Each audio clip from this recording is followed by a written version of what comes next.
धर्म, कर्म, विधि विधान और ज्योतिष की सटीक जानकारी पाने के लिए YouTube चैनल जीवन दर्पण को सब्सक्राइब करें और हाँ, अपडेट रहने के लिए बेल आइकन दबाना ना भूलें। आओ, शिव जी की पूजा स्वयं विष्णु ने भी किया है। नहीं जी, दोनों एक दूसरे के पूरक हैं और इसलिए उसका कॉम्बिनेशन देखिए, हर मानव में तीनों प्रकार की देवताओं का कॉम्बिनेशन सन्निहित होता है। अगर तीनों प्रकार की देवताओं का कॉम्बिनेशन अगर नहीं बनेगा तब मनुष्य का जीवन व्यर्थ माना जाता।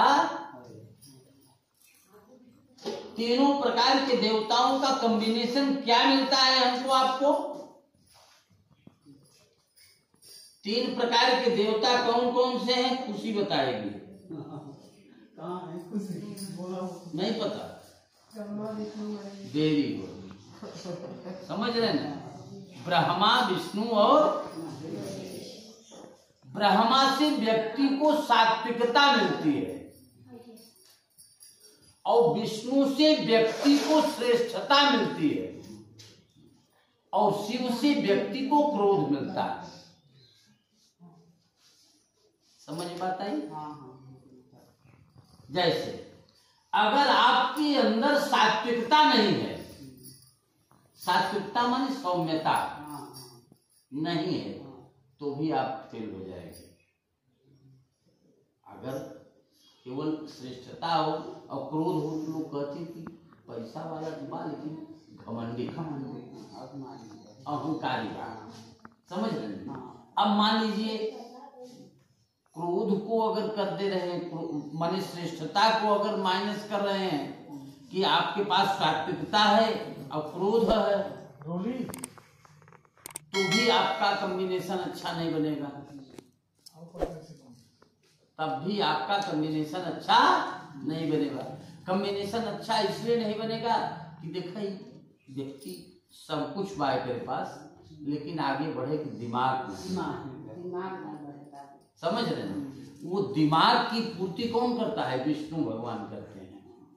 दिमाग की पूर्ति कौन करता है? विष्णु भगवान करते हैं।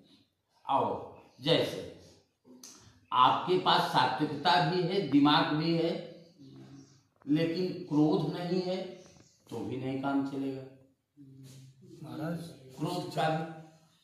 क्रोध का भी होना हमारे आपके पास आवश्यक है। अब क्रोध का होना इसलिए आवश्यक है, जैसे ये मोबाइल हमारी है, मैं खरीद के ले जा रहा हूं, लेकिन हमसे तेज आप हैं, आप हमारे हाथ से मोबाइल छीन ली, ये मेरा है और हम कह नहीं सकते रसीद हम अपनी जेबा में ले, लेकिन कह नहीं सकते। जैसे गांव की भाषा में लोग कहते ना, सीधवा को बछरू चाटा, तो इतना सीधा भी नहीं होना चाहिए। शास्त्र ये कहता है क्या कि अधिकार खोकर बैठ रहना यह महा दुष्कर्म है। जो आपका अधिकार है वो तो करना चाहिए हमको, आपको। इसके लिए क्रोध का होना जरूरी है, तभी कॉम्बिनेशन बनता है। जैसे गांव की भाषा में मैं आपको बता दूं, दाल बहुत बढ़िया आपने बनाया है, अगर नमक नहीं डालेंगे तो दाल कैसा होगा? स्वाद नहीं जाएगा। समझ में बात आई? हाँ, तो उसी प्रकार से आज हर और हरि दोनों का कॉम्बिनेशन बना हुआ है। विष्णु भगवान का भी कॉम्बिनेशन बना हुआ है। एक चर्चा मैं कर रहा था, जैसे सती विष्णु भगवान की पूजा स्वयं शिव जी ने किया है। सती को विष्णु भगवान के प्रति शंका जागृत हुई और उसी समय से शंकर जी ने सती के प्रति अविश्वास पैदा कर दिया। समझ में आया? सती जब बाल्यावस्था में थी, सती की जब शादी हो चुकी थी, क्या दक्षिणा तो वहां चढ़ाओगे, सती जब और उस समय स्वयं राम जी विष्णु भगवान के रूप में आए थे, रामावतार में आए थे। और शंकर जी के साथ में सती घूम रही थी और रामचंद्र जी भी जंगल में घूम रहे थे। क्यों घूम रहे थे? अपनी पत्नी की खोज करने के लिए।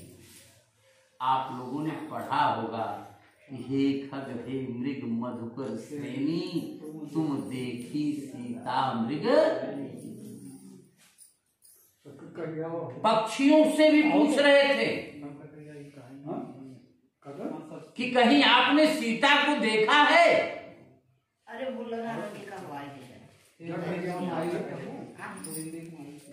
आपने सीता को देखा है? तो पार्वती को आश्चर्य लगा कि ये है कौन। और शंकर जी मन ही मन राम को प्रणाम किया। राम को प्रणाम करते हुए सती देख ली तो ये कही ये कौन है? कहा ये मेरे आराध्य हैं, ये मेरे आराध्य हैं, यही मेरे प्रभु हैं, तुम भी प्रणाम करो, तुम भी प्रणाम करो। शंकर जी देखो गिरा है सही छोटा, तुम भी प्रणाम करो। खड़ा कर दो। ओके। लेकिन सती कही ये क्यों घूम रहे हैं जंगल में? तो शंकर जी ने कहा इनकी पत्नी कोई चुरा ले गया है, पत्नी की खोज कर रहे हैं। सती कही कि यदि इनकी पत्नी को कोई चुरा ले गया तो ये आपके आराध्य कैसे हो सकते हैं? इनको पता नहीं कि हमारी पत्नी कौन ले गया।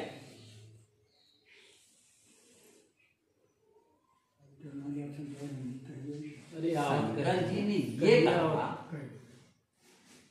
कि ये इस समय मानव के रूप में है और विष्णु भगवान साक्षात हैं।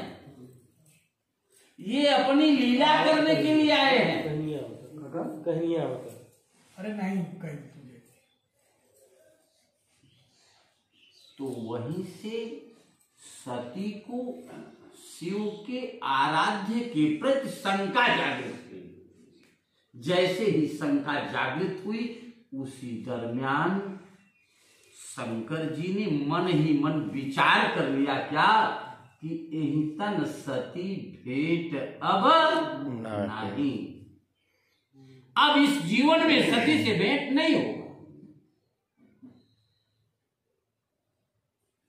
वहां की बात तो तुरंत समाप्त हो गई। बताया सती मेरे आराध्य पर शंका मत करो। इसके बाद में सती के पिता दक्ष ने यज्ञ को किया। यज्ञ में भी शिव का अंश न देखने के बाद में सती ने योगाग्नि से अपना प्राण त्याग किया। कथाभूत है। और प्रदोष व्रत में रुद्राभिषेक किया जाता है। अब रुद्राभिषेक में ये जो आप आज पार्थिव पूजन कर रहे हैं इसका बड़ा महत्व है हमारे आपके जीवन। यही पार्थिव पूजन करते करते पार्वती ने शिव को अपने पति के रूप में प्राप्त किया। हाँ, ऐसे मिट्टी के ही बना करके अपने हाथों से और उनका पूजन किया था। पार्थिव पूजन करने से माने सैकड़ों मंदिर में जाकर के जल चढ़ा दीजिए, इस पार्थिव पर एक बूंद भी जल या एक बेलपत्ती अगर अपने हाथों से रख देंगे तो हजारों बेलपत्ती चढ़ाने का बेनिफिट आप लोगों को। प्रेम से बोलिए आशुतोष भगवान की